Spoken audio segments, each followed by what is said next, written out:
ஈஸ்வரி பாட்டி இனியாவை கொண்டு போய் காலேஜில் விட்றதுக்காக வாசலில் ஆட்டோக்காக வெயிட் பண்ணிகிட்ருக்காங்க. அப்போ அங்கேருந்து வந்த கோபி இவங்கள பார்த்ததும் அப்படியே நிற்கிறாரு. ஏன் இவங்க 2 பேரும் வாசலில் நிற்கிறாங்க?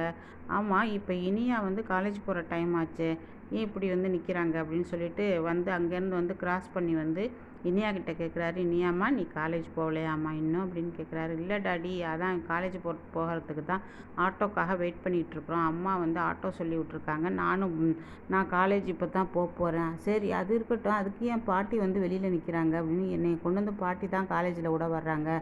பாட்டி வீட்டிலேயே அடைஞ்சிருக்கிறாங்கல்ல, அவங்களுக்கு ஒரு மாதிரி இருக்குன்னு சொல்லிட்டு அம்மா தான் போயிட்டு வர சொன்னாங்க. வெளியில் போயிட்டு வாங்க அத்தை அப்படின்னு சொன்னாங்க. அப்படின்னு சொல்லும்போது, ஏம்மா, பாட்டியை நீங்கள் அலைய வைக்கலாமா அப்படின்னு சொல்லிட்டு, அம்மா நான் இனியாவை கொண்டு போய் நான் காலேஜில் விட்டுறேன், நீங்கள் வீட்டில் இருங்க.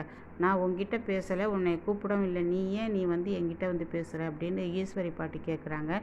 உடனே கோபி சொல்கிறாரு, ஏம்மா இந்த மாதிரி என்னை பற்றி புரிஞ்சுக்க மாட்டேங்கிறீங்க? நீங்கள் பண்ணுறதே நல்லதுன்னு நினச்சிக்கிட்டு இருக்கீங்க. இவ்வளவு நாளாக 45 வருஷமாக நான் உங்கள் சொல் பேச்சை கேட்டு தானே இருந்தேன். அடுத்த 5 வருஷம் தானே என்னுடைய இதுக்கு வந்தேன். ஏன் சொல் பேச்சை கேட்டு நான் இருக்கிறேன். நீங்கள் ஏம்மா என்னை புரிஞ்சிக்கவே மாட்டேங்கிறீங்க? என்னுடைய வாழ்க்கையை நான் வாழக்கூடாதா அப்படிங்கும்போது கேட்குறாரு. கோபி ஈஸ்வரி கிட்ட கேட்குறாரு. அதுக்கு ஈஸ்வரி சொல்கிறாங்க, உங்ககிட்ட பேசுகிறதுக்கு எனக்கு நேரமும் இல்லை, தெம்பும் இல்லைப்பா. நீ இந்த இடத்த விட்டு காலி பண்ணிப்போ அப்படிங்கிற. என் பொண்ணை நான் கொண்டு போய் காலேஜில் விட்றேங்கிறேன். அதுக்கு நான் உங்ககிட்ட பர்மிஷன் வாங்கணும்னு அவசியம் இல்லை. நீங்கள் எதுக்கு என் பொண்ணை கொண்டு போய் காலேஜில் விடணும் அப்படின்னு கோபி ஈஸ்வரி கிட்ட கேட்குறாரு. ஈஸ்வரி சொல்கிறாங்க, இவ்வளவு நாள் உன் பொண்ணுங்கிறது தெரியலையா, உன் பிள்ளைங்கிறது தெரியலையா, இப்போ தான் தெரியுதா உன் கண்ணுக்கு அப்படின்னு கேட்குறாங்க. உங்ககிட்ட பேச எனக்கு நேரம் இல்லை அப்படின்னு சொல்லிக்கிட்டே இருக்கும்போது ஆட்டோ வந்துடுது. ஆட்டோ வந்தோடனே இனியா ஏறு அப்படின்னு சொல்லிட்டு, சரிங்க டாடி, பாய் டாடி அப்படின்னு சொல்லிட்டு இனியாவும் ஏறி போகுது ஆட்டோவில். அங்கே போய் காலேஜில் போய் நிற்கிறாரு. இவர் காலேஜ்லேயும் போய் நின்று டிஸ்டர்ப் கொடுக்குறாரு ஈஸ்வரிக்கு காலேஜில் கொண்டு போய் டிஸ்டர்ப் பண்ணும்போது அப்படியே நிற்கிறாங்க பார்த்துக்கிட்டு. அவர் பேச கோபி பேசிக்கிட்டே இருக்கிறாரு. அம்மா, இப்போவாவது கொஞ்சம் பேசுங்கம்மா, என்னுடைய வாழ்க்கையெல்லாம் போயிடுச்சுமா. அதுக்கப்புறம் தான் நான் வாழ ஆரம்பித்தேன். என்னுடைய வாழ்க்கையை வீணடித்தது நீங்களும் உங்கள் வீட்டுக்காரரும் தான். எப்போவாவது நீங்கள் நினச்சிருக்கிறீங்களா, நம்ம பிள்ளையோட லைஃப் இப்படி போயிடுச்சேன்னு நினச்சிருக்கிறீங்களா? நான் பாக்கியாவுக்கு வேண்டாம் நல்ல புருஷனாக இல்லாமல் இருந்திருக்கலாம், ஆனால் குழந்தைகளுக்கு நான் நல்ல அப்பனாக தான் இருந்திருக்கிறேன் அப்படின்னு சொல்லிட்டு அவர் பாட்டுக்கு போகிறாரு. இவங்க இதை கேட்காமே ஆட்டோவில் ஏறி போயிட்டாங்க. ஈஸ்வரி இதை பார்த்துட்டு எல்லாம் இருக்குது, எல்லாம் அவளால் அவளுக்கு வச்சுருக்கிறேன் நான் கச்சேரி அப்படின்ட்டு கோவமாக வீட்டுக்கு போகிறாரு. அங்கே ராதிகா கேட்குறாங்க, என்ன கோபி, என்ன ஆச்சு, ஏன் இப்படி கோவமாக இருக்கிறீங்க அப்படின்னு கேட்குறாங்க.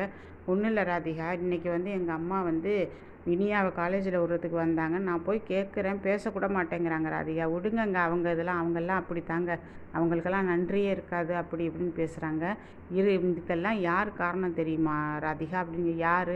பாக்கியா தான். நீங்கள் ஏங்க அதை விடவே மாட்டேங்கிறீங்க? எப்போ பார்த்தாலும் பாக்கியான்ட்டு அவங்க பின்னாடியே நிற்கிறீங்களா? இல்லை, நீ எதை நினச்சாலும் சரி ராதிகா, நான் அவளை வாழவே விட மாட்டேன், பாக்கியாவை நான் வாழ விட மாட்டேன் பாரு.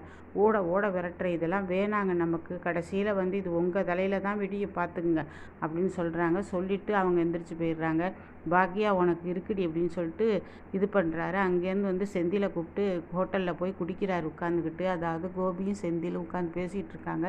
இந்த பாக்கியாவை நான் வாழவே விட மாட்டேன் செந்தில், ஏன்டா மறுபடி பாக்கியா நிற்கிற?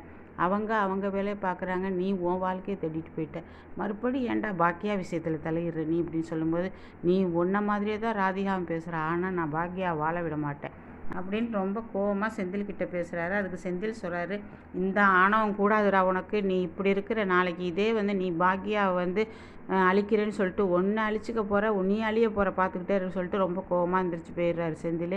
போடா எனக்கு தெரியாது அவளை பற்றி, அவளை எங்கே அடித்தா எங்கே வலிக்குன்னு எனக்கு தெரியும் அப்படின்னு நினைக்கிறார் இவர் நினைக்கிறது ஒன்று, நடக்க போகிறது ஒன்று.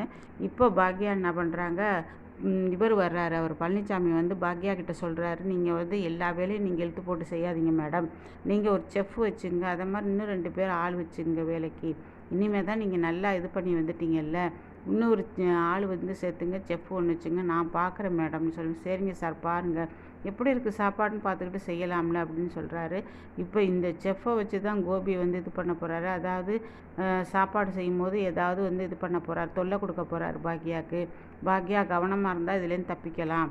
அதுக்கு அடுத்தது இங்கே என்ன பண்ணுறாரு, எழில் என்ன பண்ணுறாரு, கதை எழுதிக்கிட்டு இருக்கிறாரு. கதை எழுதிக்கிட்டு இருக்கும்போது சரியில்லை சரியில்லைன்னு தூக்கி போட்டுக்கிட்டே இருக்கிறாரு. இந்த கிளைமாக்ஸ் என்ன பண்ணுறது அப்படின்னு யோசனை பண்ணிக்கிட்டே இருக்கிறார் எழில். எழிலுக்கு வந்து பழனிசாமி உதவி, அதாவது படம் எடுக்கிறதுக்காக உதவி செய்ய போகிறாரு பழனிசாமி.